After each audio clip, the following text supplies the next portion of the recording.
હમણાં ઇન્સ્ટાગ્રામમાં એક કૂતરી હકાઈ થઈ છે, બહુ રાયડું નાખે છે, ખજૂર આમ છે ખજૂર તેમ છે આવું બોલે છે. હવે કૂતરીને શું ખબર હોય ખજૂરભાઈ શું છે? ઝૂંપડપટ્ટીમાં જઈને પૂછો તો ખબર પડે ખજૂરભાઈ શું છે. આ હૃદયથી મેં નજરથી જોયું છે. નાનપણમાં મા બાપ ગુજરી ગયા હોય અને એ દીકરા દીકરીના બાવડા ઝાલી માણા આશરો બનાવી દેવો, એને આશરો બનાવી દે અને માથા માથે હાથ મેલીને કે બાપા મુંજાતા નહીં, હું તમારી ભેળો છું. ખજૂરભાઈને તો વંદન કરું છું, પણ એની જનેતાને અહીંથી લાખ લાખ વંદન કરું છું. એને જલમ આપવા વાળો જે જનેતા છે, લાખ લાખ વંદન કરું છું, જેને એક દાતાર દીકરાને જલમ આપ્યો છે. ખજૂરભાઈ પેલા આમ હતા.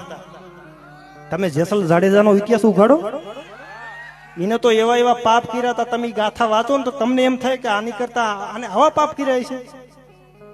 સાહેબ હું બધાને કહું છું, માણસ પેલા શું હતો એના સામું નહીં જોતા. તમારી સામે અટાણે માણસ કેવો છે ને એના સામું જોજો યાર.